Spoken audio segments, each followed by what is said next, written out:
Hey, yo, yo. Back hero.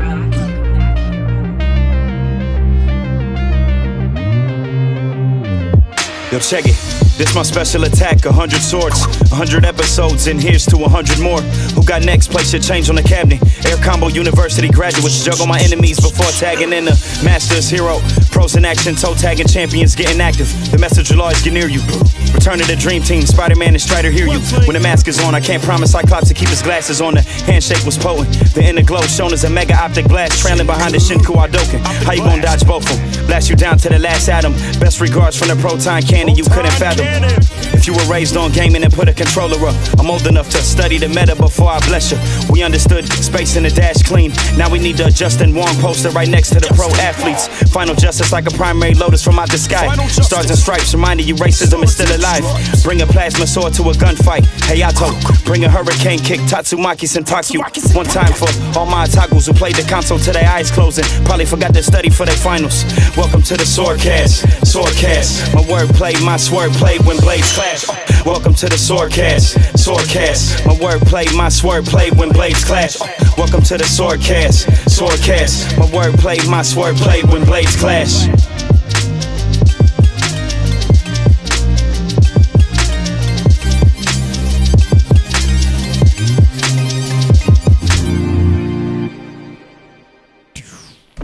Recording, dog. Hey. Hey, dog. This is interesting. This is familiar. Yeah, we already did this episode. Yeah, we literally did this episode last night. But you know what? I pooped myself. You know what? It actually wasn't my fault. Sure wasn't. It wasn't my fault. So for those of us who are in Skynet, right, it was just such a like random fuck you situation. So for those of you who are into audio tech or whatever, so I have a audio interface that I plug in that I use for my show. So I had to plug it in, and you know, so that's the audio interface that connects the sound system to the speakers. But I already had OBS, which is the software that we record in. I had it open already. So like, even though I could hear myself in the microphone, I could see the levels and I could hear myself in the speakers, it actually wasn't picking it up because it had to reload and refresh. So all I had to do was close out the program and start it over again, and it would have worked. But you know what? It didn't. no. Because, hey, that would just be too easy. Literally plugging a thing into the computer and it works automatically would be too easy. What? Why would you be able to do that? So instead, I got to turn some shit upside down and crank it this way and flip it upside down and throw it over a rainbow to make sure that it works. Facts. The good news is I did all that today and it does work. Looking at the levels, I'm seeing that it's recording. So now we're about to do the episode again. Yeah. So, yep.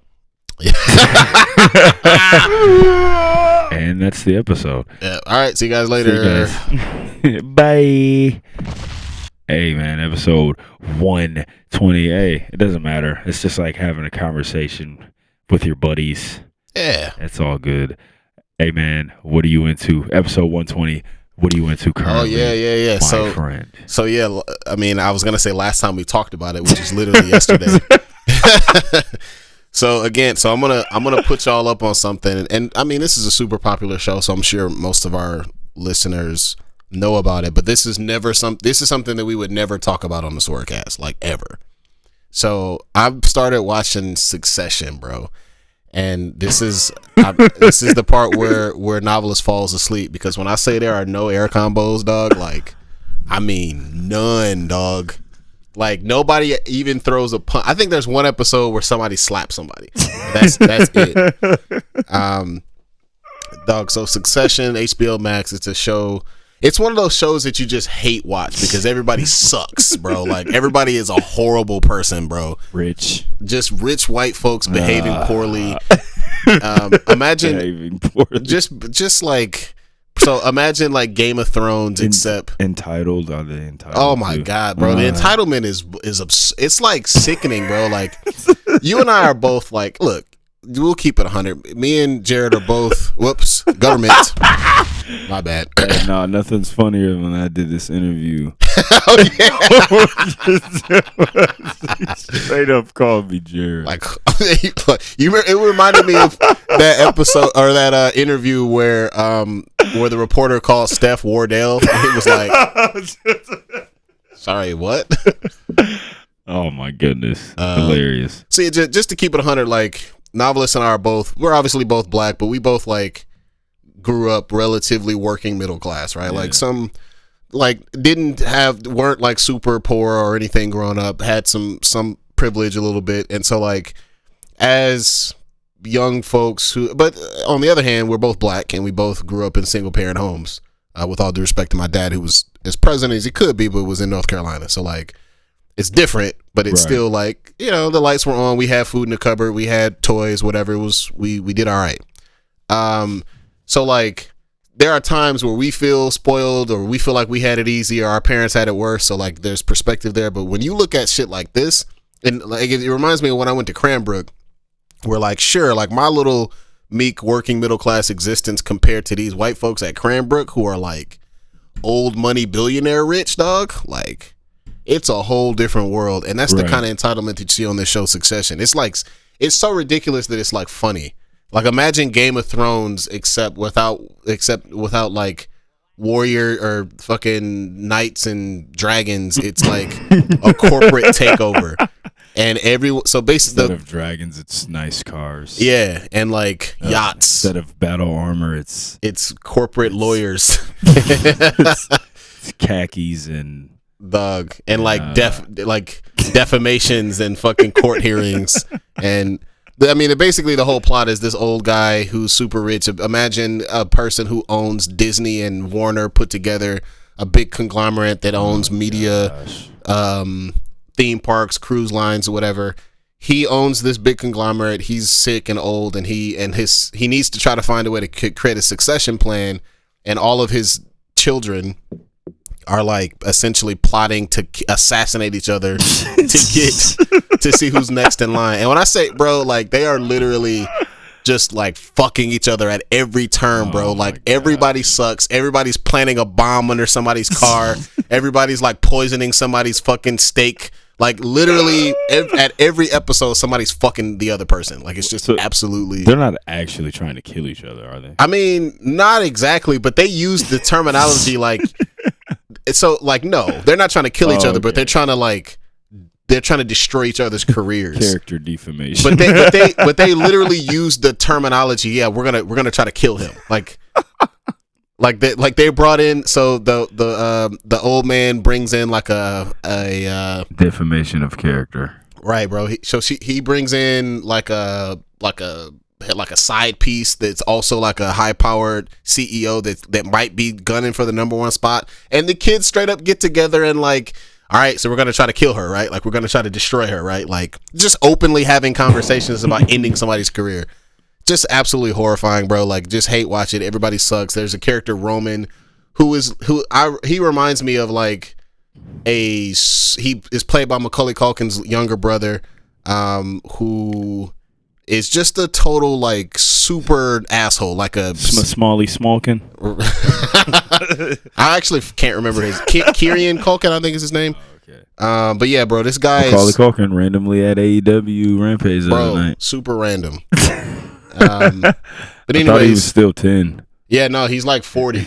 he's an adult. No, he's like 40. It's ridiculous. Remember we said they should make a Home Alone movie with him where he wakes up and he's just like, oh, I'm like, all right, I'm grown. Wait, my parents like, wait a minute, I live by myself and I'm 44. I've got a mortgage and a car. Then the credits just come on. They're like, oh, that's all right. I'll just call an Uber and go home. At the end. But yeah, man, this show is wild. I can't stop watching it. I can't stop hate watching it. It's just like some of the worst characters ever. Nobody's redeemable. The second you think somebody's redeemable, Like Shiv, for example, who's like a woman and she's super smart and she keeps getting taken advantage of and nobody takes her seriously because she's a woman. Just when you root for, and she's also liberal, just when you start rooting for her, you realize that she's a serial philanderer and like demanded a open marriage on her fucking wedding night. And it's just right. What is happening, bro? On her wedding night, demanded an open marriage, and it's just gracious. a total entitled, like, it's just a horrible, bro. Everybody sucks, dog. But I can't stop watching it. That's what I've been into, Succession, and that concludes the SwordCast Succession coverage for the entire duration of the show because we'll never be talking about that show again. Wow, that was interesting. I know. So I mean, you already know with me, I'm still knocking down the films in the Zatoichi franchise. Holy shit. So I am now on film number 13.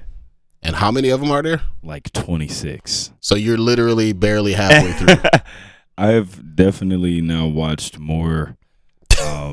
I've definitely now seen more Zatoichi films probably than I have movies in the last like year. I've watched 12 of these movies and I probably haven't even watched 12 movies like all together. Right. In like probably 2 years. Yeah. So I think that's just kind of a testament to how much I'm enjoying these movies. Like this is undoubtedly like my favorite film character like ever. No. Wow. You know what I'm saying? But yeah, man, I'm on number 12. The second one is still my favorite. It's also interesting to me, like,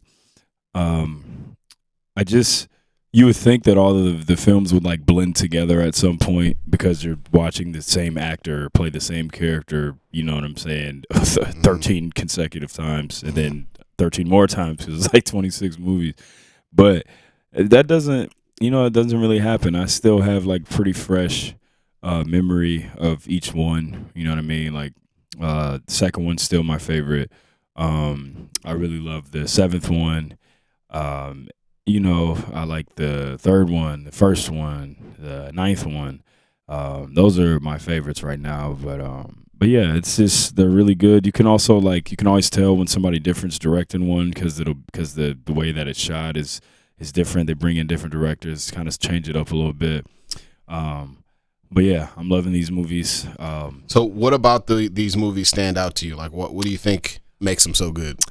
Shintaro Katsu, first of all, is like this dude is an incredible actor. Like when I watched the very first one, I immediately went to Google to see if Shintaro Katsu was like blind in real life because he does like a ridiculous job playing this character. But I think one is just the character that stands out. Like he really is like he's just this blind. He's a blind masseur, and he's just a master swordsman. And he, he's like untouchable. Like, you know what I mean?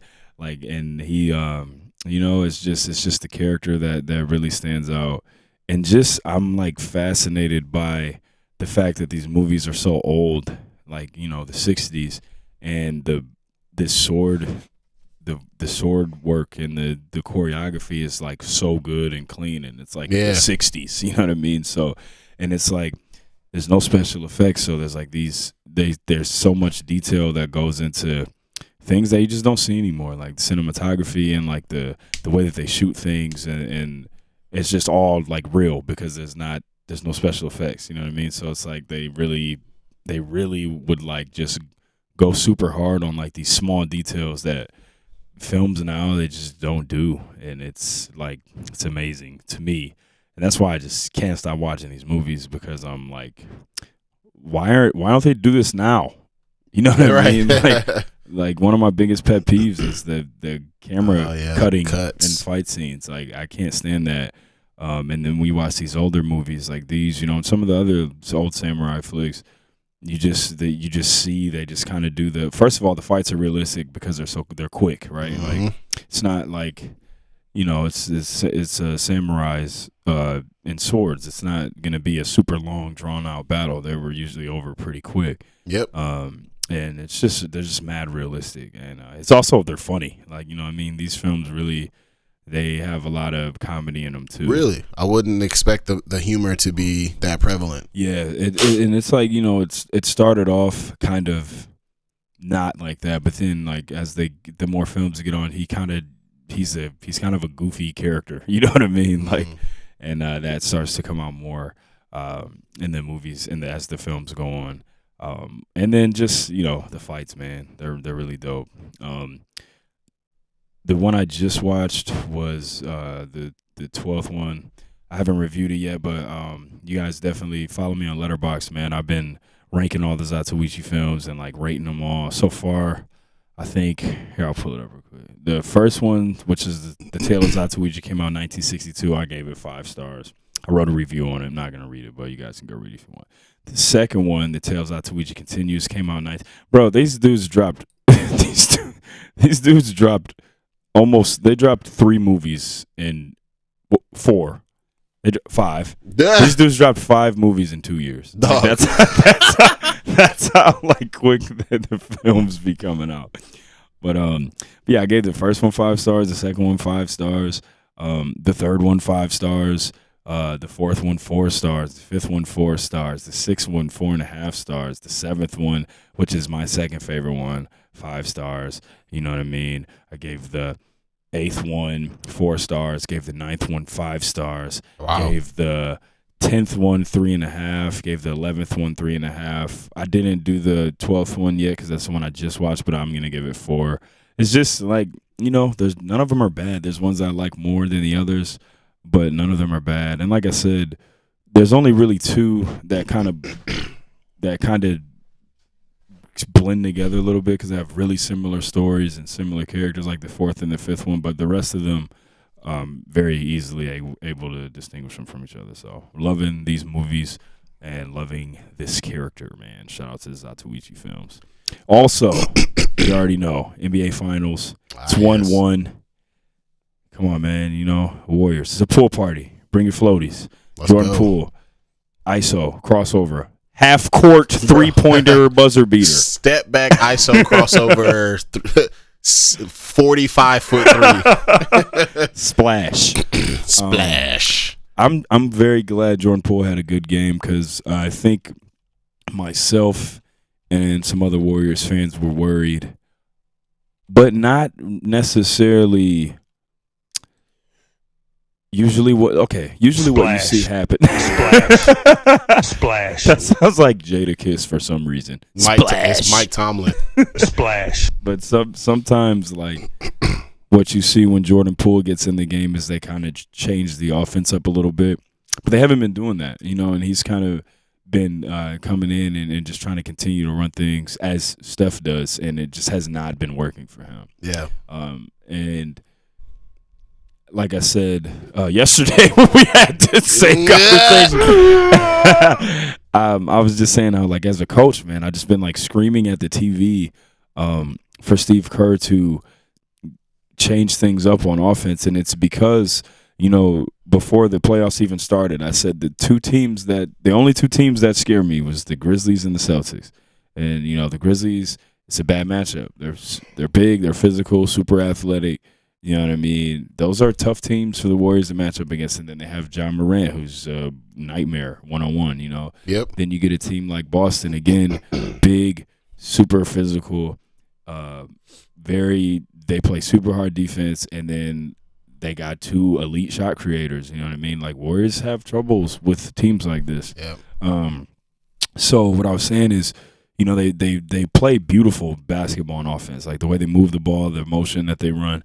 But when teams are being super overly physical on defense, I've been like wanting him to just kind of get away from that and just go with run some ball screens, man. Let Steph cook, run some ball screens, make them make decisions, make them have to make decisions. Are they going to trap them off the ball screen? Are they going to switch? Are they going to hedge? That's when you can get them in some trouble and kind of back some of that pressure off when they're trying to run their motion, because it's like when they're running that motion offense, they have to work so hard to get looks, man, and then they get that one look and then they miss. Boston comes right down and scores. You know what I'm saying? Yeah. So I'm glad that he kind of switched it up in game 2, and it worked. Let Steph and Jordan Poole cook, man. So that's what we saw in that game. So I was happy about that. Yep. So just a quick Pistons update. I mean, no real update, but I hear that they're looking really closely at Colin Sexton, who I like, even though the basketball hipsters think that he's basketball hipsters think he's a chucker. No, they should get Duncan Robinson. Oh, sure. How'd that $95 million contract work? Duncan Robinson. Give me a break. Duncan Robinson. Sheen from Jimmy Neutron. Yeah, right. Nah, man, Colin Sexton's a bucket. I don't understand the slander. He's a super high. I was having an argument with somebody on Twitter about how the stat was like Colin Sexton's not a perfect player, but he can score and he can do it efficiently. And one of the responses was, well, I would actually argue that he's actually not efficient because he has high usage and he only has slightly above average efficiency. I'm like, bro, you're using that score checker. Right, dog. Are you using that to argue that he's not efficient? I could just as easily use those same data points to say that because he is a super high usage player, averages 24 plus points per game, and also does it efficiently, that's actually really good. Like, I could use that exact same data set to prove the point that he's a really good player. Facts. Literally the same data set you're trying to use to say he's not too good. Right. Like, what are we talking about, bro? Like, stop. The people just be trying to stretch just to have analytic hipsters. And if you're gonna use the analytics, bro, like, do it the right way. Like, the analytics show that he's good. He's more efficient than Tyler Hero, and that's every right. Hey. That's every basketball hipster's wet dream is Tyler Hero. Like, no, he is there. Colin Sexton is more efficient than Tyler Hero, and furthermore. And again, I'm not even going to put this out into the universe. I hope Jaden Ivey falls to us. I hope if he doesn't, we still take a flyer on Shaedon Sharpe. But if we end up getting Keegan Murray, who I think will be fine, whatever, but he's not going to be the guy like I want him to be. I would feel better if we ended up getting Sexton and Keegan Murray. That would make it was like a constellation prize for sure. Yeah, man, that would be nasty. I'm a Colin Sexton guy too. I think he's very good. Also, I forgot to mention I had a take. I watched Top Gun for the first time. The original Top Gun. Boy, that shit was trash. The original Top Gun was fucking garbage. That movie was not good. I don't care what nobody says. I don't understand why. Did you watch it strictly so you could watch the new one? Yes. Okay. I heard the new one was actually really good, but this first one was fucking whack, bro. It was so bad. They talk so much shit about the volleyball scene, about how it's just like the best beach sports scene, bro. That scene lasted like. I love the volleyball scene from Meet the Parents. Oh yeah, when they kind of make fun of that, right? Like right. Iceman. Yes, and then Greg. Fucker, if I set you up, what did he say? If I set you up, you think you get spiked? He's like, yeah. I bet you could Panama Red. He's mad at him for having her brother's bong. Oh, yeah. Hilarious. Oh, my God. And then he hits the sister in the face. Right, knocked her ass out. Oh, my God. No, that volleyball scene was literally like a minute and a half long. It was so short. I blinked and it was over. It was so like that movie sucked. Anyway, the observation that I had was that, bro, we talk a lot of shit about live action animes, dog. The original Top Gun is just a live action shonen anime, bro. But instead of ninjas or superheroes, this time it's the magical school of fighter pilots. They got like the main character with his best friend, and they also got a rival character. Oh my God. They got like a tournament arc and everything, bro. Like, and when did this come out? In 1986, right around the same time as Dragon Ball or Dragon Ball Z, one of the two. Definitely was inspired by. I mean, totally just a shonen anime, bro. It's hilarious. So yeah, man. Real quick wrestling recap. Everybody's hurt. Yeah. CM Punk. Right. Okay. Bryan Danielson. Kenny Omega. Cody Rhodes. Okay. Come on, man. man, Cody wrestled with a torn pec. Oh, look like we got a badass over here. Further injure myself. Thug, his whole titties was out there purple, bro. Like that is going to really, really be painful. I like Cody. I actually don't like Cody, but I respect his love for professional wrestling. But I just feel like this dude has been trying so hard to get the admiration of the fans. I wonder why he cares about that shit so much, bro. It's weird. He was good as a not heel. Gonna boo me, bro. He's got the right kind of personality to be a fantastic heel. He does, but he doesn't want to, man. It's not what he wants to do, bro. But he was a good heel. No, man. He wants to be liked, man. You're gonna like him. You're gonna love him. I was a Cody Rhodes.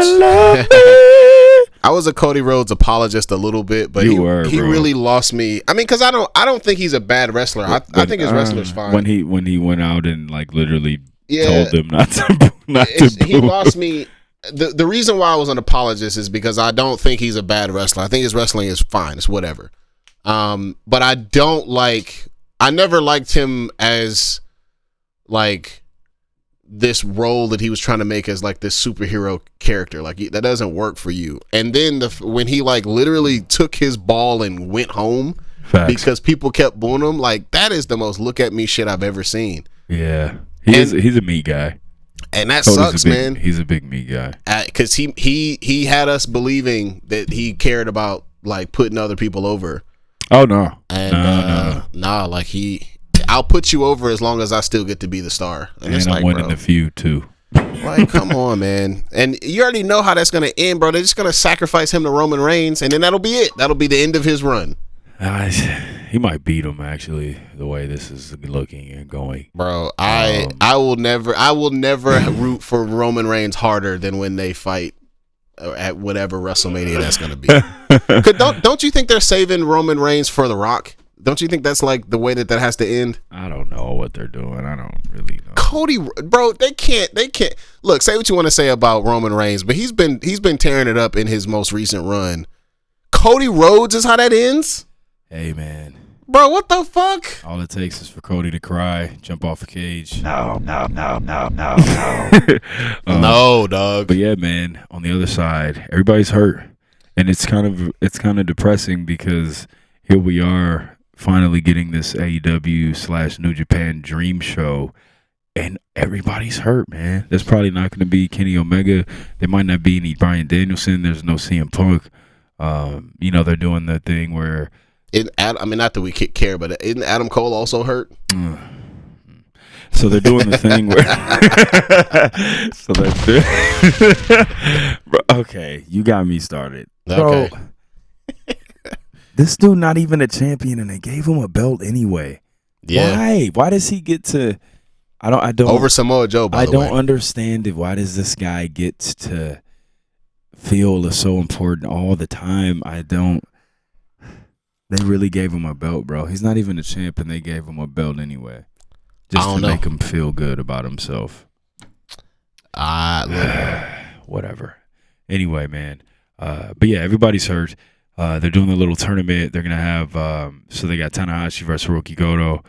I would imagine Tanahashi wins that. Then AEW's doing the Battle Royal. Whoever wins faces Moxley, and whoever wins between those two will face the winner, who I believe is gonna be Tanahashi, for the title. Now, yes, months ago there was this is probably last year now. There was a Tanahashi John Moxley kind of a storyline going on. And we thought that we were going to get that match. We never got it. Tanahashi ends up dropping the United States title to somebody else, and then we just never get that storyline. You know what I mean? Hold on real quick. You can't tell me Adam Cole don't look like this nigga.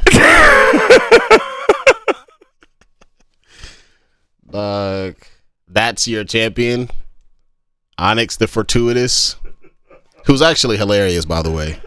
He's that. You remember that viral video of the guy who worked at Arby's? Yes. It's that guy. That was a bit. I wish it wasn't. And that would have been so much funnier if it wasn't a bit. But that's Adam Cole. Oh man. But yeah, yeah. It doesn't matter who wins that battle royale. They're going to lose to Moxley, and Moxley is going to lose to Tanahashi. How amazing would it be if Tanahashi was the AEW champion? Bro, I think he's gonna be the AEW interim champion, and then he's gonna go. He's gonna the greatest wrestle of all time. They're gonna have him. There's your dream match between him and CM Punk. But the problem is, where do you do that match? Is it just Wrestle Kingdom? Wrestle Kingdom. Gotta wait till January. Do a Wrestle Kingdom. That'll be fire. Yep, that'll be fire. That'll be dope. Let CM Punk go to Japan. Bang. Well, CM Punk has to win though, so like that's fine. Is Tanahashi gonna let him go over at Wrestle Kingdom? I think so. Tanahashi's he's got respect for some guys over here. So respect. I don't think that would be a problem. But yeah, man, it's time for story time with Hero. Yeah, man. So we've heard the stories of Omega level Dave. Yeah. Speaking of which, he challenged me to a basketball match recently. Oh my! Just literally yesterday when I was working on this thing that I'm about to talk about. Don't accept the challenge. Dave he's gonna be like passing the ball through wormholes, cutting to the basket, warping it back to himself, dog, jumping up to the moon. He's gonna make like plant clones of himself. Setting screens, dog. Yeah, you better start practicing, Omar. I'm coming. Like, dog, go away, bro. Like, what are you doing? As soon as you check it up, his eyes are gonna start glowing. Dog. The green. I call upon the green. Oh my god. Yeah, man. So yeah, bro. Look, here's this house that I live in, and I appreciate my parents, love my parents. What a wonderful gift they left me.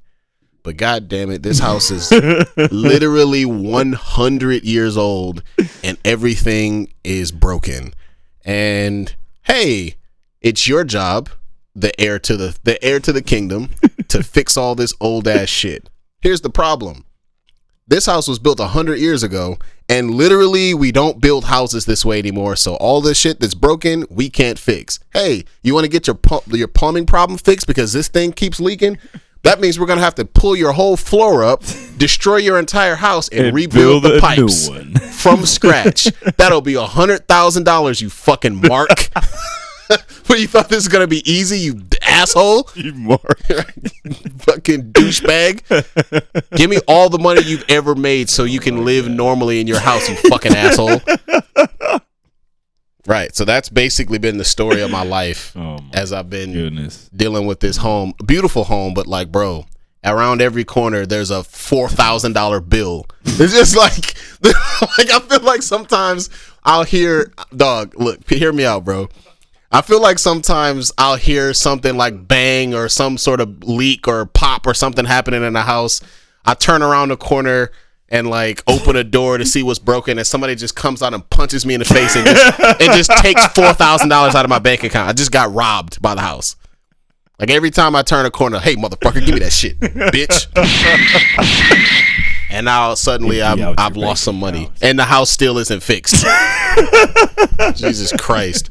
So this latest adventure, as y'all remember, I took my old 30-year-old basketball hoop down finally, and it's been there for a long time. But the good news is I bought a new one. I bought a nice with a glass backboard. Looks super cool.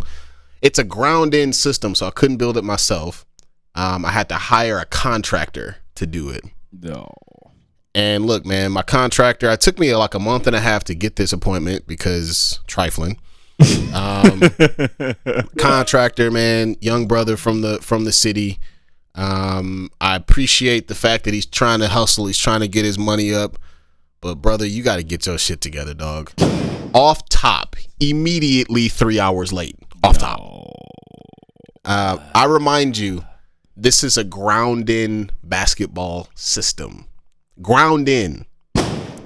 This nigga comes to the crib, pulls up in a broken down Trailblazer, and it's cool, super friendly. Hey man, hey, what's up, bro? I'm gonna get you taken care of. Hey, look, let me ask you something real quick. Hey bro, you got some cement?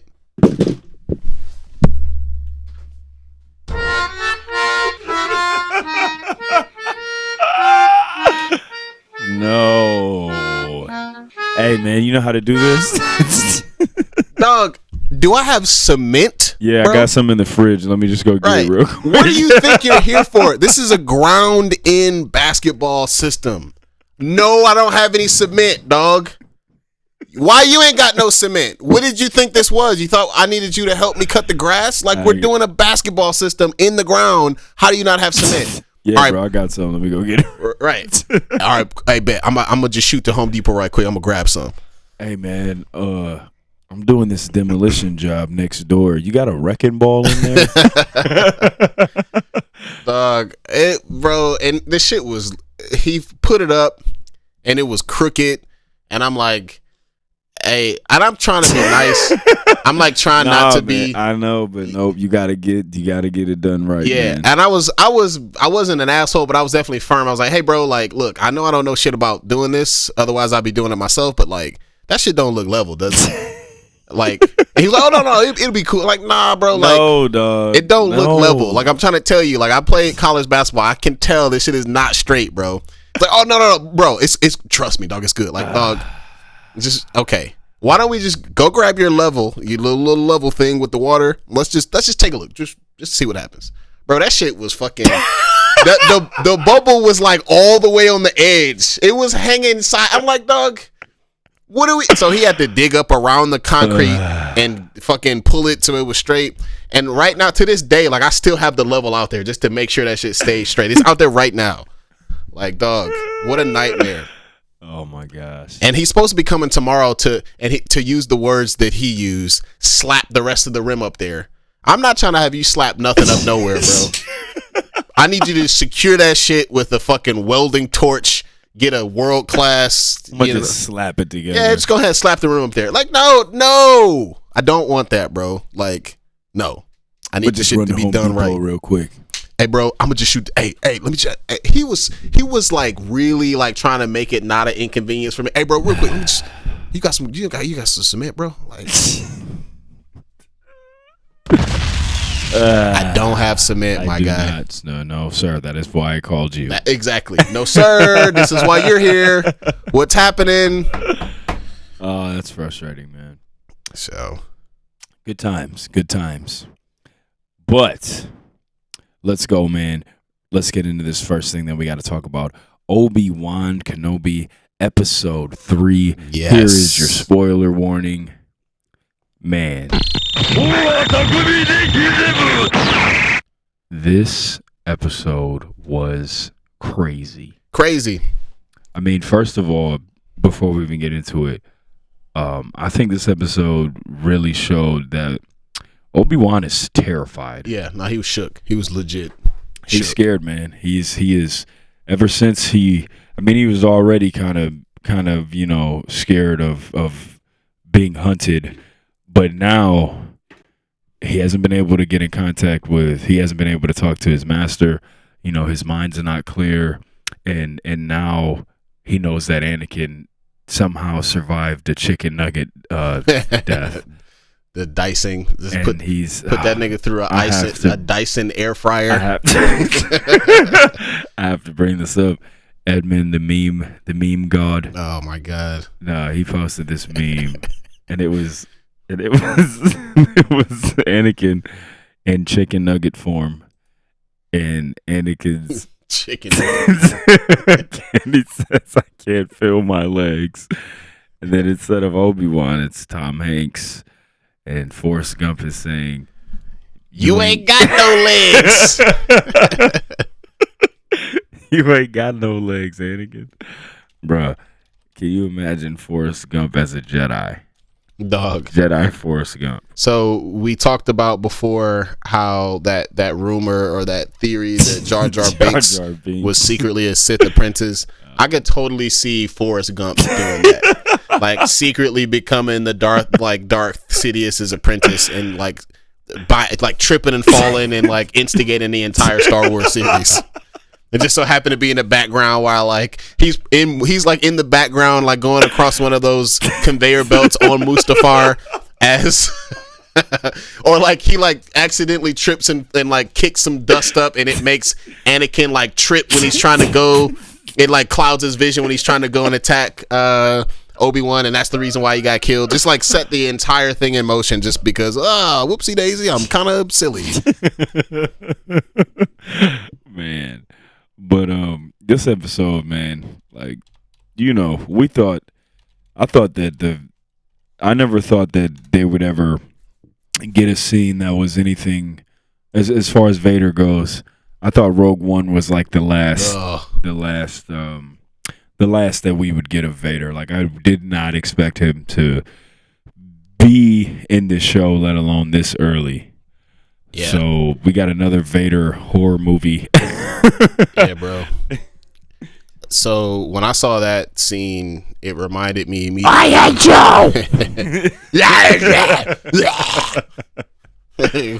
You're my brother again. I think it was literally like. Now you look like a burnt marshmallow, like a barbecue.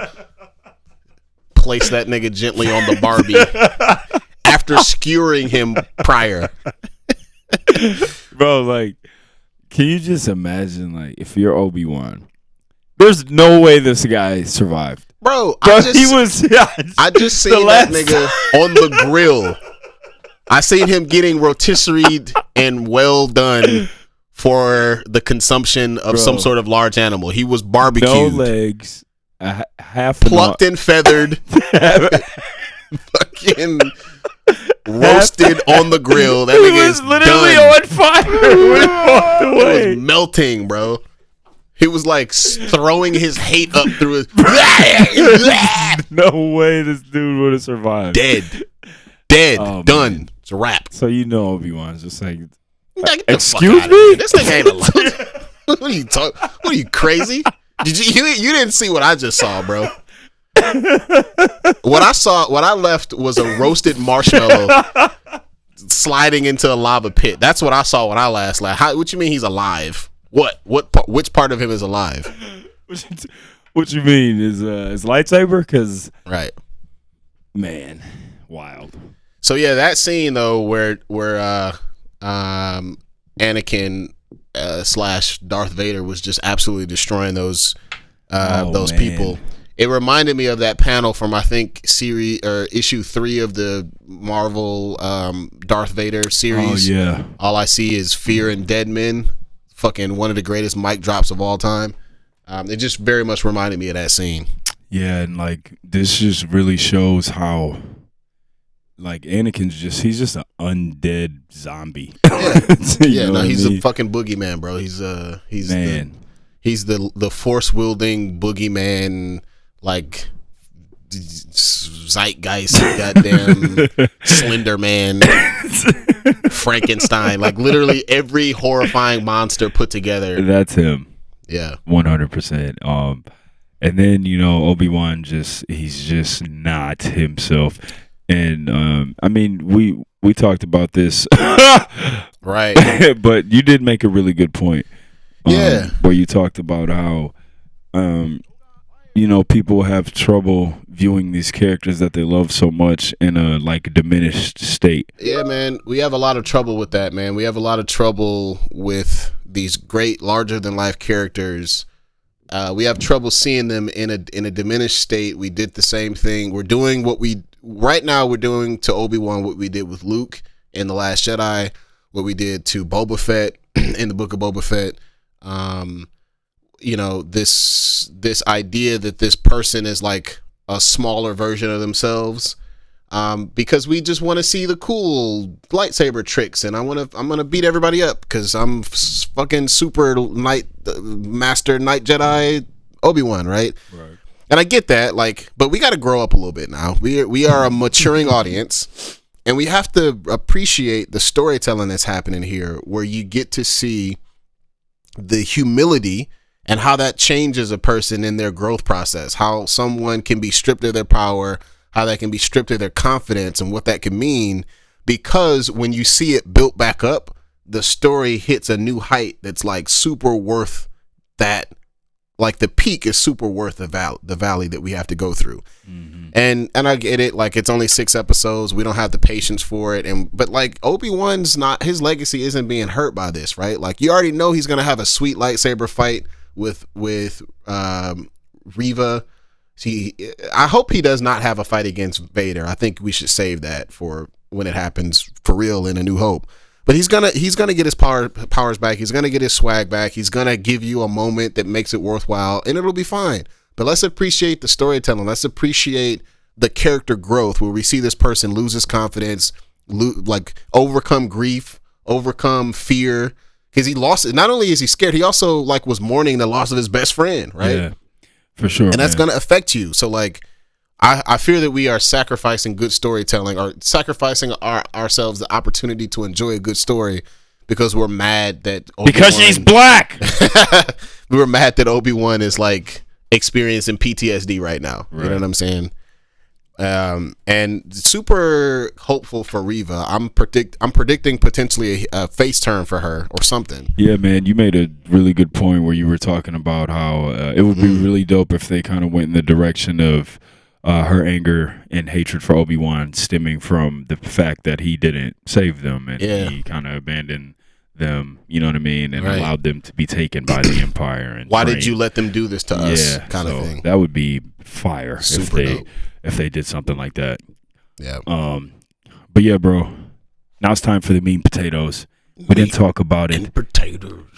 We didn't talk about it last week because some guy had not seen all of How dare you not watch an entire season of a show with 2-hour episodes in 2 days? Yeah, I'm sorry. I'm a piece of shit. Totally a piece of shit. How dare you have things to do? But you watch it. Here's your spoiler warning. Stranger Things 4, man. So good, dog. Loved it. Bro, I honestly feel like, and full spoilers. I mean, to me, and we'll get into this, we'll talk about it. The twist at the end with the Vecna reveal is it just, so I want to stake my claim. I called part of it. I called from jump that, interesting, this person's going to be important. And then when they started talking about number one, I was like, I bet you that's number one.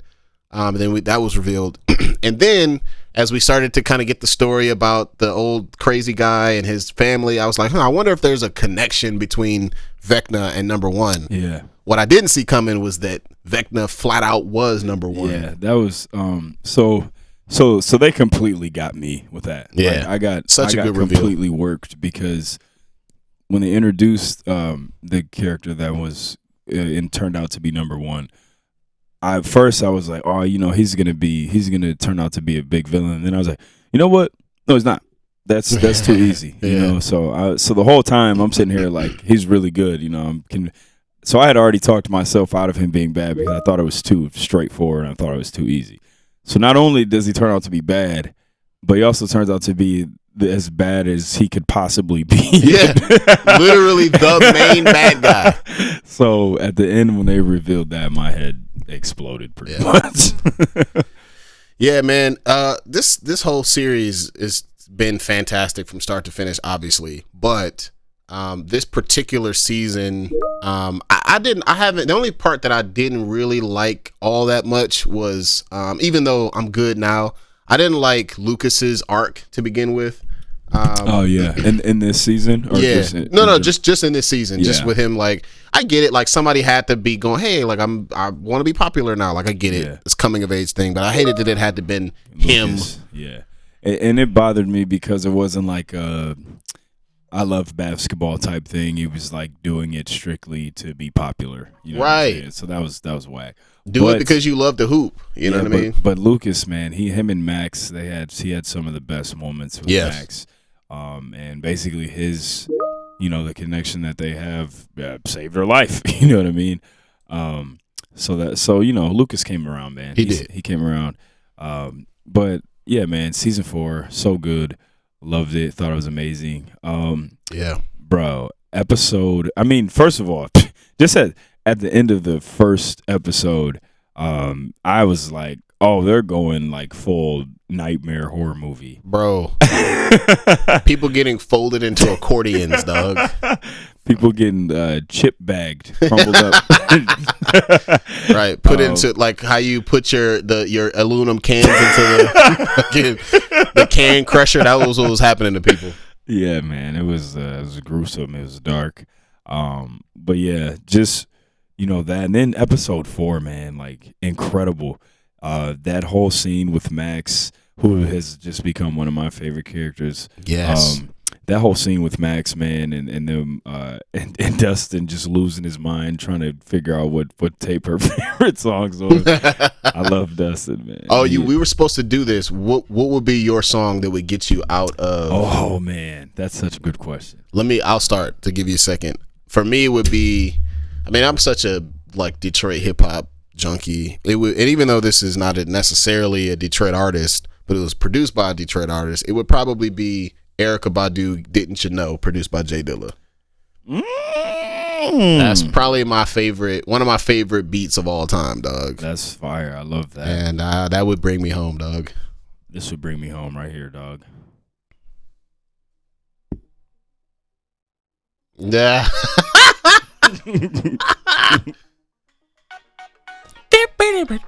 Come on, man. What? Shaka Khan. Ain't nobody. Just sticking with the 80s theme. Hell yeah. Oh, if that's the case. This would save my life. If that's the case, it would be off the wall for me, Michael Jackson. Hey, love it. Oh, there's no way I'm hearing this and still. This is how you save my life if Vecna ever invades my mind, y'all. Yeah. But yeah, bro. So that scene, man, with Max, loved it. It was awesome. You know what though? It did bother me a little bit. I thought they should have made a bigger deal out of the headphones thing. Like if I knew this, the whole crew would have headphones and Walkman. Yeah, the whole crew would have headphones with their favorite song on like a 2-hour loop. Yep. You know what I mean? But yeah, man, amazing. Episode 4 was definitely my favorite episode. Me too. Some sweet new characters, man. Shout out to Eddie. I know a lot of people love Eddie. I think he's a great character. Yep. But yeah, man, I said, in episode 1 when they were having their little campaign, that Dustin rolled an 11 and the attack didn't defeat Vecna. So that kind of maybe some foreshadowing that. Yes. They're not going to win in this season. They will not. They have already confirmed season 5. And it is going to be. It's going to be one episode, 6 hours long. Yeah, bro. But yeah. So yeah, I guess season 5 confirmed. I didn't know that. Yep. Dang, man. So hopefully it doesn't come out hopefully it comes out sooner than 17 years from now. Right. But yeah, so I mean, good new characters, like I said. I just think that theory that I have, first of all, remember we talked about this. I think that Elle is confirmed the strongest being in this universe. Yeah, she beat the pre-Vecna as an 8-year-old. She was 8 when all those things were happening. Yeah. And you know what, man? There's so much anime influence in this show. Obviously, Akira's the easy one. Sure. But just even like some of these scenes remind me of Evangelion too, man. I believe I was talking to the homie Drip Sensei. And, well, hold on. I still have not finished Evangelion yet, so let's ease. Well, it's not a spoiler. Just the part where Elle is. She's in that it's like that water tank where hooked up to the machine, the sensory deprivation tanks. Yeah, and it just reminds me of in Evangelion when they pilot the Evas, they have to get into that it's like that liquid. I don't remember the name of it because I haven't watched the show in a minute, but they get into that liquid and it's what triggers their emotional responses and everything. Yep. So that reminded me of Evangelion a little bit. But yeah, man, I think that. So my theory is that Elle created the Upside Down. I don't think that she just opened it. I think that she created it, and I think, and then also think that. These creatures and these monsters are of her creation too, and she's just not aware of it. but you know, like maybe some nightmares that she has or things that she's seeing or like negative, you know, thoughts that she's having, I think are what is manifesting these different monsters from the Upside Down. And that also makes me believe that since she is like linked to it in such a way that she's gonna have to die in order for it to go away for real. So I was thinking about that, and I wonder if that also means that Elle or some like unconscious version of her is the Mind Flayer.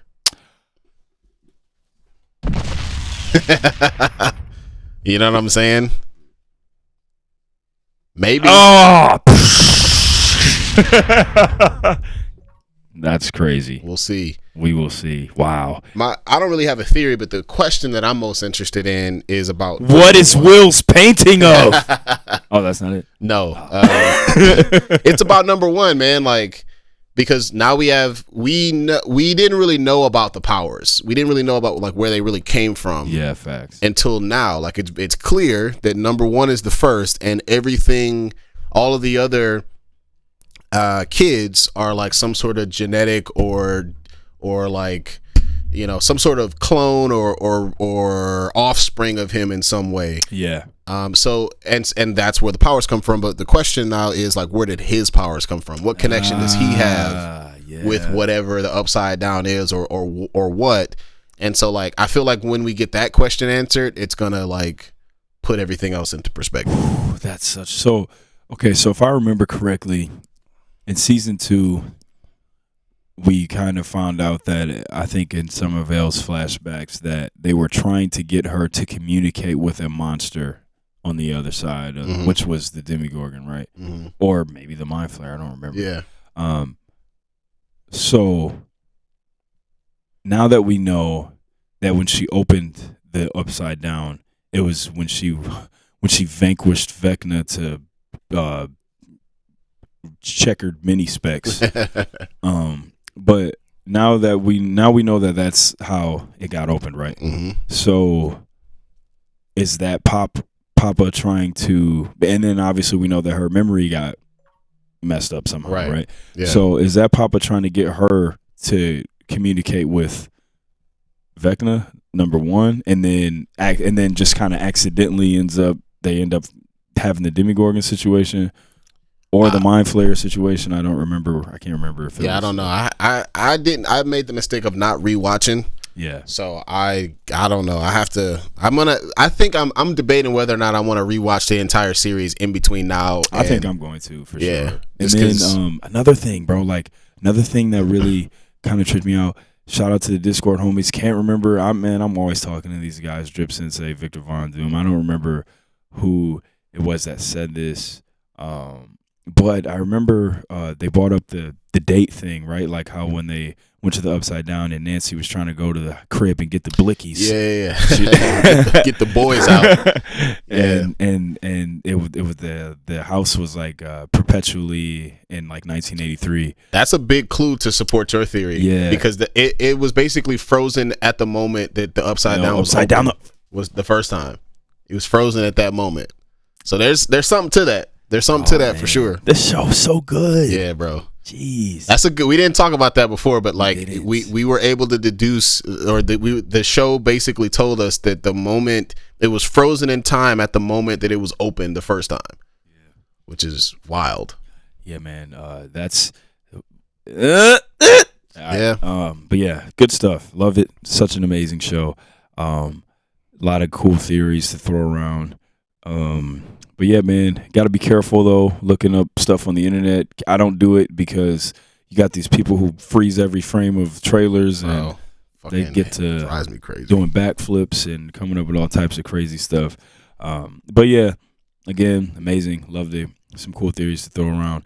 If you had to, I know this is sad, if you had to pick a character that you think is for certain to not survive the rest of this season, who do you think it's going to be? So first things first, they're not going to kill any of the babies. None of the main crew. Not. They're not going to kill. I mean, they're not babies, not they're high schoolers, not. But they're not going to kill none of the younger kids. They still babies, man. They are not going. I think they will probably. I'm sorry, bro. I keep thinking about Dustin when he was like trying to get. He's like, "What's your favorite song?" Because he asked him, and Lucas was like, "Why?" Like, he's like, "Bro, what you mean?" Right, just fucking do what I tell you. Relax. She's about to die. What's her favorite song? You Right, idiot. Hilarious. None of the kids are gonna die, but I do think one of the older teens is probably gonna die. One of whether it's Steve or Nancy or Eddie or what's the lady's the other girl whose name I can never remember. I love her, man. I can't remember the girl that works with Steve all the time. Yeah, unfortunately it'll probably be one of them. It's looking like it could be Steve because he's hurt. We don't know what's going on. Oh man, he's got potentially upside down rabies. I think her name's Robin. Is it? Not sure. I think so. Her upside down rabies. Yeah. I hate to say it, man, but I think so too. I think I think Eddie is too obvious of a choice. Yeah. I don't think he's gonna die. I think he's gonna live. I think but you know what, man? They have a bad habit of introducing like characters that we like a lot, and they're super good people, and they die. Yep. Like Rudy. Is that the from the Goonies? Yeah. Oh wait, is that the guy who was also in Lord of the Rings, right? Yep, Sam. Yeah, he's kind of a legendary actor, kind of. Yeah. That was fucked up, man. Man. He died, and then remember, what was my man's name that was with my guy Maury Bauman. I love Maury, but the dude that was with him, the Russian guy. Remember the Russian scientist that was with him, and he died. What's his name? Alexei, I think. Alexei, he died. And then, who else? Oh, the girl in season 1 that was Barb. Barb died. So they always do that, man. So I wonder if it might be Eddie. Bro, I think Maury might also. No, man. My man, karate every Friday, 1 to 3. Let's go. Because we like him now because he was annoying when he first showed up, but now he's like a fan favorite. He's hilarious. I love him. Hey, man, I don't know, dog. He might bite it. He got some training, man. Out here fighting flunkies with no training. Don't matter. Karate. He straight up beat the brakes off that nigga in the fucking airplane, man, bro. Karate every Friday, 1 to 3. No, I be out here training. Like black belt. What you mean? You up here not training? All right. I think I gotta say Steve too, man. Like I think the whole Demogorgon or the whole upside down rabies thing might not be good. I love Steve too. He's grown on me a lot. He's the mom. He's the crew mom. He'd just be so concerned. Like, he's bro, such a good mom, dog. I love Steve. What the fuck is going on? Like, season 1, dog. That's like my favorite scene ever. When they finally let him in on what was happening. I think Steve was like, "What? What is going on, dog?" No. What are y'all talking? Like, what do you mean a monster? What are you talking about? And now my man's went and found the gate. He's all the way into the stuff now. He's a main roster member now. Yes. I hope it's not Steve, but I think it could be. But yeah, man, Stranger Things 4, fire, so good, man. I just hope. So next season is what, 2 episodes? Well, part 2 of this season is 2 episodes, but one of them's like 3 hours long. Yes, 2.5 hours long. That's why they only giving us 2 episodes though. This guy's getting a 10-hour episode, and it's still not enough. 26 episodes, 3 hours long. Oh man, but yeah, I'm excited, man, to see what's going on coming up next. But I probably will do what you said. I might just go back and watch all of the seasons leading up to this. Yep. I love season 1. I don't think there's been any bad seasons. No, I don't think so either.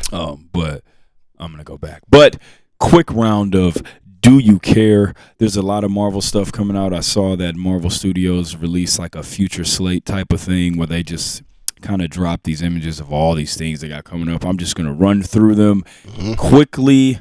Do you care? Shout out to the WrestleCast Power Hour, Beehive, and Mark, Rob, Eric, the Homie Handsome Band, my favorite wrestling podcast. I stole this idea from them. Plagiarism.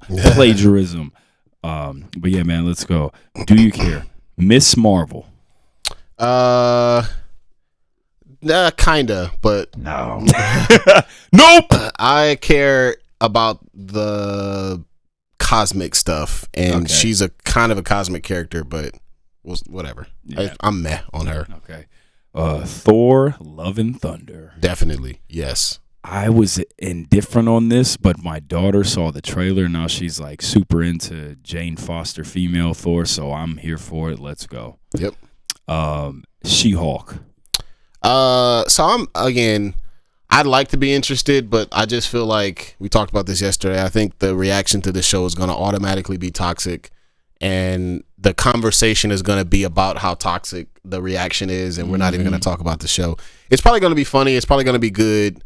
Yeah, man, She-Hulk's a good character. It's very similar to Deadpool in that sense that she's a fourth wall breaking comedian. Yep. Eric loves him some She-Hulk. Yeah. Marvel Halloween special. I don't know what that is. Maybe something that's going to be on Disney Plus. Sure. Hey man, if it's got Blade in it and some characters like that, sure. Why not? Right. I'll have some. I'll have a serving. What If Season 2? Yes. For sure. Yes, I think the fact that they kind of let some of that stuff bleed into the movies was dope. Mm-hmm. So yeah, man, I'm in for it. Secret Invasion. So we talked about this yesterday. I am interested in learning. We talked about a lot yesterday. I'm interested in. Because I never really gave the Secret Invasion storyline in the comics a shot. It was because I was during a time where the X-Men were being depowered. And I was very not interested in Marvel at the time. Not important. This is when they were really building the Avengers up. Yeah, with all the movies about to be coming out and stuff. So sure, I'll give it a shot. But I know you're less interested because of the comic relief. Don't care. The Skrulls are like some type of funny people. I feel like this is going to be Agents of S.H.I.E.L.D. type of show. Nope. Yeah. And I'm a fan of the Secret Invasion comic story as well, but not this. Black Panther: Wakanda Forever. Hey man, yes. The strength of the Black Panther has been scraped. I'm very interested. Obviously, I mean, Black Panther is one of my favorite superheroes ever. I'm just nervous, man. I'm not even nervous. I trust Ryan Coogler. I'm just not sure what they're gonna do. Yeah. But yes, of course, I'm interested. I'm nervous. I'm interested. Yep. Let's go. I care. Ant-Man Wasp: Quantum Mania. Do you care? No. Nope. But I care about Kang, so I'll watch it just for him. Yep. I care about Kang. Don't care. Guardians of the Galaxy Volume 3. Yes, bring me the sweaty. Bring me the celestial fucking cosmic entities, bro. And bring me Adam Warlock. I care. Bring all the outer space cosmic overdogs into this movie in some way, shape, or form. Adam Warlock. Give me a Norrin Rad reference or something. Fuck yeah, bro. Let's go. Yes. Maybe some Shi'ar Empire, maybe Gladiator. Like there's so many outer space characters. Let's go. I'm in for that. The Marvels. We'll see. Maybe. I'm interested. I like Kamala Khan. I'm not the hugest fan of Miss Marvel, but I definitely like Photon, the character that the black woman from WandaVision. She's gonna be in it. Monica Rambeau. Yeah, Monica Rambeau. Yeah. I'm here for it. Yeah. That'll be cool. Yes, I care. X-Men 97. Bro. Yo, so what exactly is this going to be? Are they going to just continue? I think they're going to continue. They're going to pick up from where the 90s cartoon left off. Now, let's not get cute here. Let's just animate it the same way. Yeah. Let's not get too, you know what I mean? Tighten it up, sharpen it a little bit. Sharpen it up a little bit. Don't do anything too crazy. Yeah, it don't have to be nothing wild. Spider-Man 4. Depends, man. If it's Tobey Maguire, I think it's obviously. I think it's 100% because this is like. The numbered series. Yeah. Oh, then I don't fucking care, bro. I don't care. No. Blade. Bro, what? Yes. I know you're worried. I'm scared. Don't be worried, man. It'll be fine. But I'm scared. I'll say that. Mahershala Ali played D1 basketball, bro. He an athlete. Yeah. He'll figure it out. But Wesley Snipes, untouchable in that role, man. Oh my goodness. Loki season 2. Yes, I care big time. Loki did a good job of doing something very important that we have all been waiting for. Setting up Secret Wars. Come on, man. There's a really dope villain that had a connection to Kang. I'm hoping that. Oh man. Well, who you talking about? Break it down. Apocalypse, man. Ah, yes. Come on, dog. Come on, man. You know, remember Kane in the back in the old. Yeah, he was like Ramses. A pharaoh. Yeah, I think he was a Ramses or one of those guys. He was one of those pharaohs, man. And he met a young upstart Apocalypse, a young upstart Insabad Noor. Let's go. In Egypt. Captain America 4. I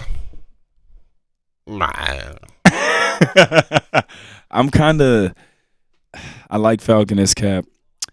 Like, what are we doing with like Winter Soldier? I feel like he hasn't been dope since the Winter Soldier movie. Yeah. I don't know. I'm gonna say I'm like 50-50. Yeah, agreed.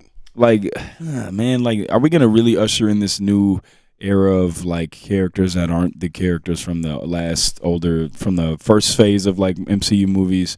You know what I mean? Or are we gonna like still kind of drag along these same? I mean, they did it in the comics with the I know. The Secret Avengers and the Dark Avengers. Yeah, I can't let them go. I think they're doing that now. Whatever. Deadpool 3. As long as they stop fucking around, then yeah. Yeah, man. Same here. I care, but like, let's do X-Force for real and not as a joke. Yeah. I Am Groot. No. Don't care. No. Sell them toys though. Yeah. Marvel Zombies. Not really. Don't care. Spider-Man freshman year. I think this is going to be another Tom Holland Spider-Man movie. Sure. It's going to be very sad because I'm pretty sure none of his people will know who he is. But I'm here for it. Let's go. I mean, he's great. He's my favorite Spider-Man. I think this is where we'll start getting some. Some darker, grown-up Spider-Man. I mean, stories. it's gonna be about the black suit. It's gonna be because remember they teased that. Yeah, that's right. Well, let's go. And so yeah, for sure. Agatha, House of Darkness. No, don't care. I don't know enough about it to. I mean, I'm sure with the TV shows, they'll tie into something that I'm interested in, but I'll be watching it for that and not for the show. Don't care. Armor Wars. Potentially, yeah. I mean, if they do Riri Williams right, and she is positioned in a place where she can be like someone who is like a hero and like, I don't know, the heir apparent to Tony Stark, like, yeah, sure, I'd be down for that. Yeah, I care, and I wonder if this is going to come before Ironheart. I believe if it should. Yeah. Right. It could introduce them. Yeah. Yeah. And then Ironheart, obviously, care. That's a big care for me. Yeah. Echo.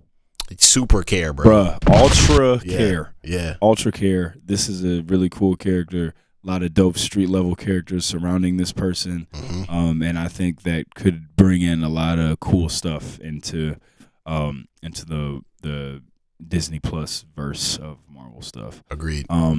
Okoye. What? I didn't see this last time. Hell yeah. Gigantic care. What? Yes. That's fire. Yes, please. More side stories of Dora Milaje just like going around and just beating people up. Right. Imagine a whole TV show, a whole show or movie where like all the fight scenes are like the casino scene in Black Panther. Oh, come on now. Care. Daredevil. Bro, yes, but you got to make sure that he's whooping ass. Yes, like, don't Disney-fy it. Daredevil, keep it gritty. I'm willing to bet that if Echo comes out first, Daredevil will make an appearance in that show. Oh, that'll be dope. That's my prediction. If Echo comes out first. Yeah. Nova. Yes. It's my daughter's name. Of course I care. Yeah. And then last, we got a Shang-Chi sequel, Untitled, and a Shang-Chi Untitled series. Bro. What? Double explosion. Bro, I care so much about those two things. So, yeah, a lot of Marvel stuff coming up. But it's time for the top 5 of the day before we get out of here. Last time we talked about, we did the definitive top 10 favorite comic book characters list. You guys did a great job. Respect. Nice job. But there was a lack of some things on that list. There was a lack of some of characters on our personal list as well, and that's villains, man. So now we got to show the villains some love. What are your top 5 favorite comic book villains of all time? All right, bro. So I was wearing the shirt yesterday, but I'm not today. First things first, I need to make it clear. The Honorable Rabbi Dr. Eric Lyncher X. Eric Magnus Lyncher X. Hold on, you gotta have it all in one breath. The Honorable Dr. Rabbi Eric Magnus Lyncher X. Ooh. You understand what I'm saying? You understand what I'm saying, my brother? Right, my brother. Do you overstand? Goddamn it, brother X is not a villain, bro. brother Eric Lyncher is not a villain. This nigga is a hero. I don't care what nobody says. So he will not be on this list. Also, one of my other favorite characters, who I admit maybe I left out of my top 10, maybe an oversight there, Venom. Also. Not a villain. He is lethal protector, man. Right, literally lethal protector. That's literally his name. He is a full-blown anti-hero. Love Venom. I love like the whole Venom story. I love Eddie Brock Venom, Flash Thompson Venom, all of them. Super dope. So coming in at number 5, Heroes got MODOK. Dog, MODOK, such a fucking weird ass character. Bro, dog. If they ever put him in a movie, and I would love to see it, assuming, I would really hope that he wouldn't just be entirely CGI, because I would love to see how they would do a character like that. I could, for some reason, I see Danny DeVito as MODOK. I see, and my God. So speaking of, you know who else is a fucking weird ass villain is Mojo. Oh right? My goodness. So I don't know what the face would look like, but I totally can Those two, hear. Bro, that might be the two weirdest. Mojo, MODOK, look, Krang. Arcade. Oh yeah. He's a freaking weirdo. He's like I can't even describe what he looks like. He said, Krang. Krang. No, bro, for Mojo, I could totally see Eric Andre being the voice of fucking Mojo, dog. No, 100%. But no, none of those people are on my top 5. This is an easy one because of how popular the character is, but I mean, it is what it is, man. The Joker from DC. I love the Joker because there's the this idea of breaking the fourth wall. I watched a video a long time ago that supposed that Joker was the same thing, but in the opposite direction, that he like isn't necessarily, he like is, because if you think about what breaking the fourth wall means from the perspective of the other comic book characters, it means that character who has that presence is like a reality warper. Yeah. Because they like they're aware of their existence. Yeah. Outside of their own perception. Yeah. Like it's like crazy. So this video suggested the Joker was similar in that like he knows that not necessarily that this is a comic book, but he knows that like, bro, don't none of this shit matter.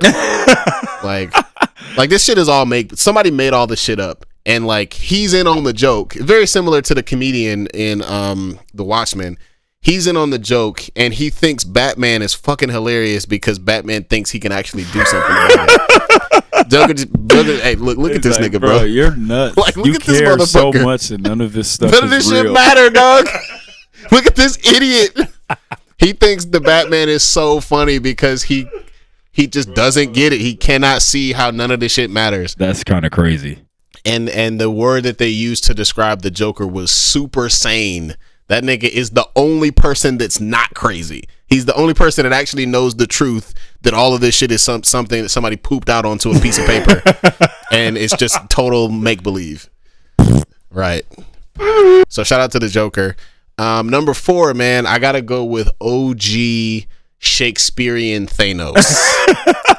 Look, man, I love Thanos in the MCU. I'll be honest, I thought that these Infinity Stones are rather shallow and pedantic. Bro. I thought Josh Brolin's his portrayal of Thanos was fine.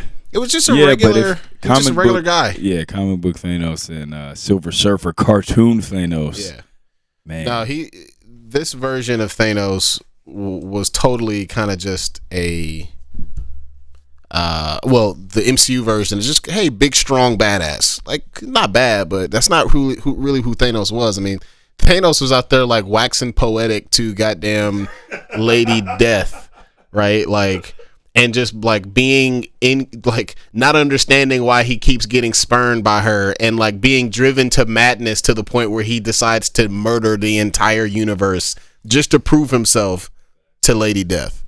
I mean, that's a much more interesting and insane character. Like, they make Thanos look too in control. They make him look too like, hey, this person is like reasonable. Like, no, dog, Thanos was not reasonable. He was a fucking crazy person. Psychopath. Yeah, he was a psycho Looney Tune crazy character. Like, and so yeah, that's number 4. Number 3, bro. Back to DC. Going with Slade. Deathstroke. Deathstroke. That's yes. Cool. I mean, just for the hates teenagers, dog. So we talked about this, man. Like, I feel kind of bad for him, even though he's a villain, because he's got all the hands and the feet and the guns and the swords and the tech to keep up with Batman. But Batman does not show him no time of day. Batman could not be bothered with Slade, bro. Hey, Dick, Robin, go fight. Hey, Dick, go. This nigga keep bothering me, bro. Go handle this nigga, dog. Better yet, Damian, right? Littler, younger. Right. My son. Hey, Tim, go handle this nigga. Getting on my nerves. He's like obsessed with Batman because he thinks that he's a match for him, and every time they fought, it's been a good match. Been a good match. But Batman just like, bro, I ain't got time for this. Go handle this nigga, bro. Like, this nigga keep bothering me, and I don't want to deal with him. Sends his young. I'm gonna send my young boys on this nigga, and they be whooping Slade's ass too. Like dog. Dick Grayson be beating the dog shit out of Slade sometimes. Like, Slade I'm sure that he be so mad about it. He be tight as hell. Like, dog, what? Absolutely. But that's, I mean, my man hates teenagers. Also, Dick Grayson has whooped Batman's ass a few times too, so it's not like losing to Dick Grayson is not a thing to be ashamed of. It's not a thing. Like, Dick Grayson, he's sane Batman. Yeah, Batman with like Superman's personality. Yeah, and like literally everybody loves him. Mm-hmm. And he just be trying to. I feel so bad for Dick Grayson sometimes because he's like the person that has to explain Batman to other people. To other people, like, look, I know he's just. I get it. He's just crazy. Dude, I'm sorry. He's just a fucking asshole. He's a psychopath. I'm sorry. Yeah. So shout out to Slade. All right, man. The top 2 is where it becomes interesting, man. Got a surprise at the top of the list here. Oh boy! No surprise that these 2 guys were at the top, but the order is interesting. So I got coming in at number 2, the King of Latveria. Oh, Victor Von Doom. So, hey man, one of the goats. Hey dog, Victor Von Doom. No matter where he is in the universe, no matter what variant, no matter what version of him, will always try to assume absolute power, period, the end. No matter what. And succeeds like way more often than he should. Like 100%. Has stolen the power of the Beyonders at least twice. Why does the dude keep winning? Right? Like, he's smart. Stole the heart of the universe. I can't think of a time that he's had the Infinity Gauntlet, but it wouldn't surprise me if he's had it. Stole Silver Surfer surfboard. Right. I like the part where he knocks you on your ass. Nah, that shit ain't gonna never stop being funny to me, bro. Oh my gosh. Michael Chiklis as fucking the Thing. Ridiculous. Hey, shout out to Dr. Doom also he's like one of those supervillains who is very like conscious of the fact that he's not one of those supervillains that's willing to like destroy the earth because like obviously he lives here too. You know, some villains are like irrational their evil is like irrational. You know what I'm saying? Like, and then we're gonna blow it up. I'm gonna destroy the whole universe. And it's like, fam, you live here too. Like, what you doing? What are we doing here? Dude, just he just wants power, and then he's gonna get out the way. Yeah, no, I want absolute power. Don't get it twisted. But I don't need to destroy the whole universe while I do it. Yeah, you know what I mean. So yeah, shout out to Victor Von Doom, man, coming in at number 2. Victor Von Doom, dog, got the only person maybe ever besides maybe Killmonger. Some interesting shit happening with Black Panther now in the comics. He's got a new transformation, bro. He's got like a cosmic suit now, and he's called Star Panther. Interesting, super interesting. I haven't read it yet, but I saw an update about it. And it's still T'Challa. Yeah, he looks sweet as hell. He looks like Superman. Like he's got like a cape. He looks sweet as fuck. So I'm curious. I'm gonna have to check that out. I don't know what's going on there. I'm interested. But yeah, man. Shout out to Victor Von Doom, one of the only people to get kind of a dub in Wakanda. But you already know how that shit ended. It was come on, bro, leave us alone. Right, and then it just bothered me until I was like, all right, fine. And then T'Challa was like, you know what, fuck this. I'm finna knock all this shit over, and destroyed all the vibranium on his ass. Like, nah, fuck that. Yeah, you have annoyed me to the point of no return. Right, fine. Now nobody gets it. Not even me. I'm gonna flip the whole table over because you keep getting on my fucking nerves. Please do more, man. So annoying. Yeah. So that being said, number 1, in Sabanur, Apocalypse, dog. Black, African. Ancient Egyptian, not modern Egyptian, ancient Egyptian, 4,000, 5,000, 6,000 years ago. Black king, pharaoh, such a dope character. Genetic, a little bit of a Darwinist in terms of the strongest will survive type thing. 100%. I mean, he was kind of a product of his circumstances. Sure, that's how they were in that tribe. And I mean, really, so the thing that put him over the top for me is his current arc in the Hickman X-Men verse, man. Like they came to Apocalypse and was like, hey, Professor X and Magneto came to this nigga and was like, hey, bro, we got this thing going in Krakoa.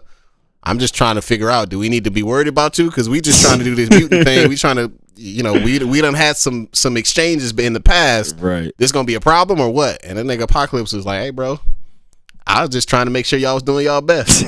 Y'all have made me proud. I'm with it. All I ever wanted for y'all was to become the best version of mutanthood that you possibly could. Facts. And then you got Mr. Sinister, who freaking hates him. Bro, Mr. Sinister has fucking lost his mind, dog. He is tripping, bro. So Orochimaru Jr. Dog, he's just that dude is he's cloned himself like infinite amount of times, and I don't think he knows which one of him is the original anymore. And so now he just like they all are crazy and they all hate each other and they just like kill each other on a whim. They just like, I remember when they first introduced Mr. Sinister in Dawn of X, he just kills one of his men because they made a bad joke. Another version of himself because he made a shitty joke. Like, bro, he's fucking nuts. He's lost his mind. But yeah, man, in Sabanur, Apocalypse, favorite villain, kind of I wouldn't know if I would call him a hero. He is a pro-mutant extremist. Yeah, there you go. that borders Hero's on genocidal. So at times. But if we're gonna root for the bad guys, I understand Apocalypse I understand what he's going for. He's basically Magneto, but like way more extreme. Yeah, I would say Magneto times like and that's saying a lot because Magneto by any means necessary on your ass in a minute. Yeah, but Apocalypse is just like, no, human beings are like are vermin that I want to wipe off my boot type shit. Like even brother Magnus X is like, hey, ooh. Oh yeah, yeah, I don't know about all that, bro. You not tripping. Sure about your not sure about your ways of getting what you want, sir. Yeah. So that's the top 5. We got Joker, Thanos, Slade, Doctor Doom, and in Sabanur, Apocalypse. Boom. Bang. All right, man, let's go.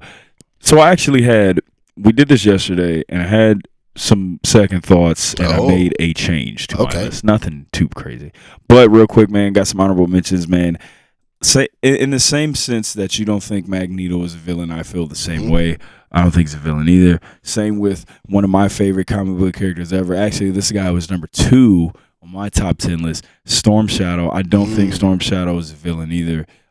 If you read any of the G.I. Joe comic books or you know anything about G.I. Joe, he really only joined Cobra to find out who killed his master. And then he was under a little mind control for a little bit. And then, from that point on, he's pretty much, him and Snake Eyes are tight, and he's pretty much a member of G.I. Joe after that. So I don't view Storm Shadow as a villain either. But some quick honorable mentions, man. I got to give a shout out to Proxima Midnight. She's one of my favorite villains. I love the Black Order. One of the main reasons, the biggest problems I have with Infinity War is how much they nerfed the Black Order, man. Ridiculous. Big time nerf of the Black Order in those movies, in that movie.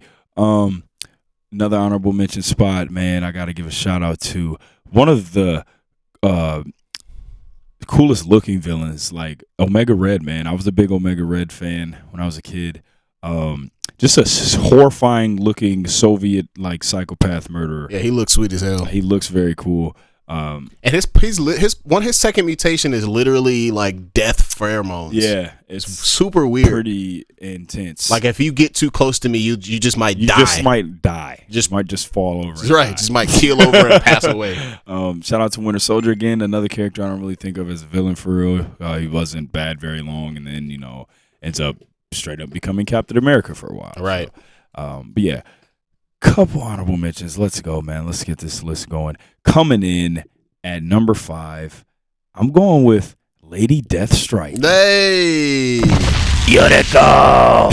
Yuriko. Hey, man. Wolverine going through it. One of the sweetest characters. Look, man, we know how sweet Wolverine is, and he's got a lot of beef in the streets. But if there's a character that's like kind of his equal a little bit, it's Lady Deathstrike, man. I mean, her dad, right? So if you guys know about the character, first of all, she looks sweet. But I've just as a Wolverine fan, she's been in a ton of the things that I've read. She was dope in the 90s cartoon when we were kids. But so her dad is the one who pretty much created the bonding of animanium and bone, like that whole structural thing that made Wolverine. And long story short, her dad dies. She and the whole reason she hates Wolverine is because she thinks that he like stole her dad's, because that was like his life's work. You know what I'm saying? And she thinks that Wolverine like stole it. So basically she ends up getting the same procedure done to her, but she actually gets another boost from like cybernetics too. So she's like got the animanium skeleton. She's got 10 claws, and she's got like cybernetic enhancements. So she's like incredibly fast. She's an incredibly good, obviously amazing fighter, martial artist. She is got the healing factor Wolverine has. Like, she's such a dope character, man. And again, like I said, if there's anybody that's Wolverine's equal, it's her. So shout out to Lady Deathstrike. Coming in at number 4, we got possibly the GOAT and possibly the character that we need on screen more than anybody else, and that's Dr. Doom. Let's go. Look, man, you already talked about Doom. Great character. I still, to this day, man, I think that the best, obviously we know the Fantastic Four movies haven't been good. I think the best on-screen portrayal of Dr. Doom, Avengers, Earth's Mightiest Heroes, that cartoon, he pops up in a couple episodes, and he is definitely, there's an episode on there called The Private War of Dr. Doom, I think. Watch that one. I think that show has the best like on-screen portrayal ever of Dr. Doom. They're doing the Secret Invasion storyline with the Skrulls on that show, and Doom just kind of gets he's like trying to hang back and watch and see if Iron Man and like Reed Richards can figure this out.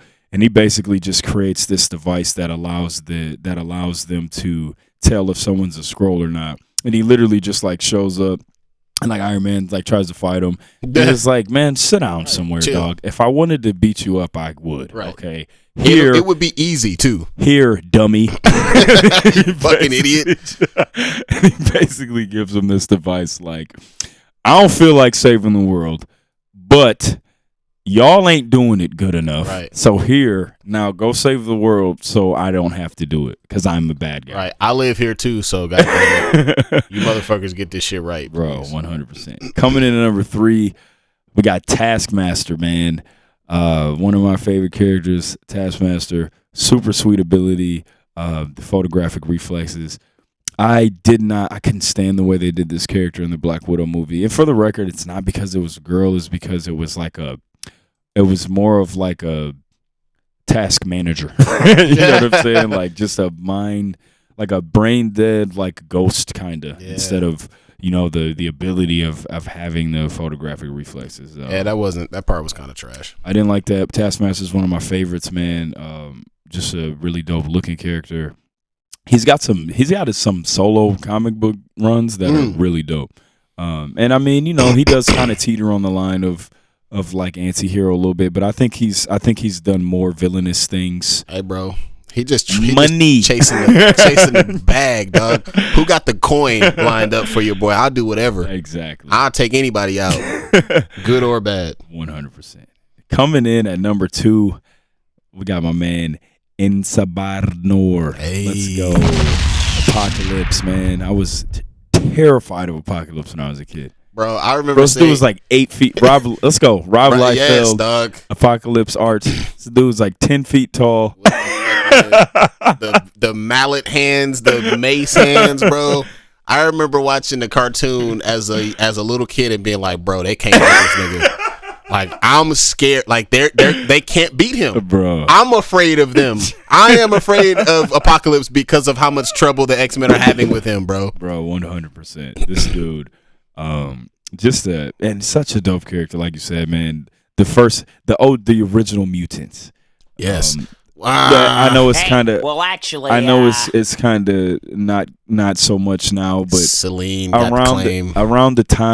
Around the 90s, like we were all under the impression that he was the original, the first. That was a retcon that I didn't really understand. Yeah, because like Celine is a perfectly interesting character, but she's not nowhere near as nowhere near as much lore as right, or as like important as like. Why would you take that away from Apocalypse? Because that's such a cool feat, and it's kind of annoying that they did that. I agree 100%. Apocalypse, man, one of the best villains ever. I think his whole story is really dope. Like he was this ancient Egyptian, and like he just looked weird and different, so everybody thought he was like a bad omen, and they would always try to kill him. And he would and like you said earlier, he kind of came up in that only the strong survive type of social Darwinism climate, and he was just killing everybody. I was trying to kill him.